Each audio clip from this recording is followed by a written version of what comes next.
Good evening and welcome to Pakistan Today News from our New York studio. I'm Chris Taylor.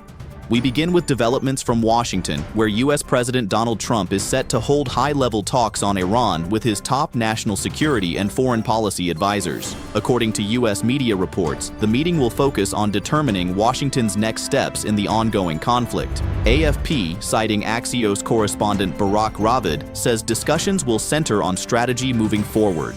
Meanwhile, ABC News reports that U.S. officials believe a new proposal from Tehran aimed at easing tensions does not meet key American red lines, suggesting that a diplomatic breakthrough may remain elusive. In Iran, Parliament Speaker Mohammad Bagher Ghalibaf says he is proud to be among more than 30 million Iranians who have registered as volunteers to defend the country.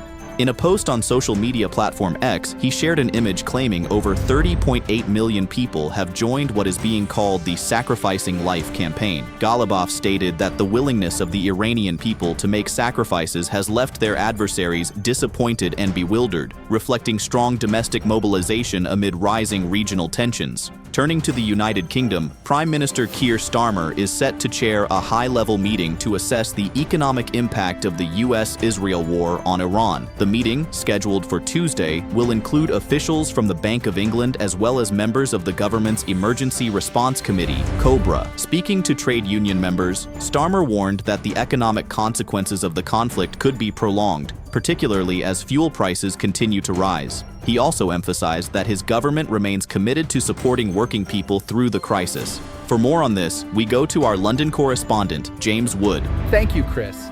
Here in London, officials are increasingly concerned about the ripple effects of the conflict on the UK economy.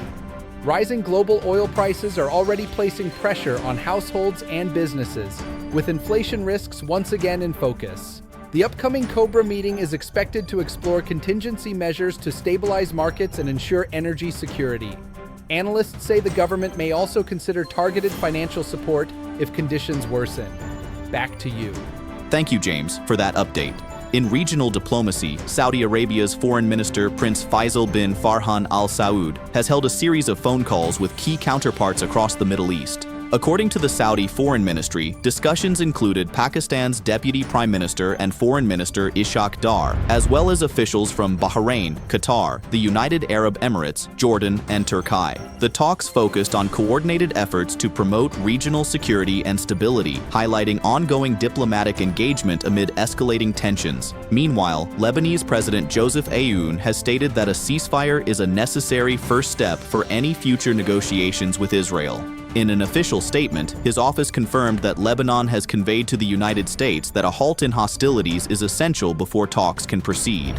Aoun also referenced U.S. assurances that Israel would refrain from offensive operations within Lebanese territory. He stressed that Lebanon's official stance remains binding in what appears to be a response to Hezbollah's rejection of direct negotiations. In maritime developments, shipping traffic through the Strait of Hormuz remains significantly reduced as geopolitical tensions continue to affect the region. According to Reuters, only around 7 vessels, mostly dry bulk carriers, passed through the strategic waterway in the past 24 hours.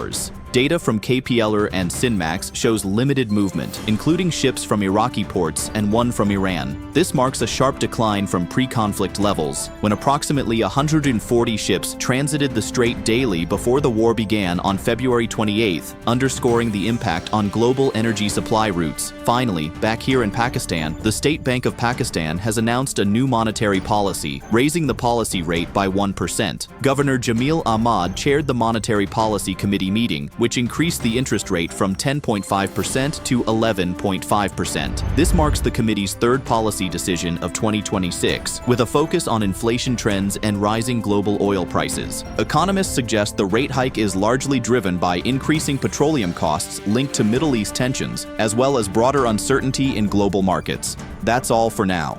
You're watching Pakistan Today News. I'm Chris Taylor.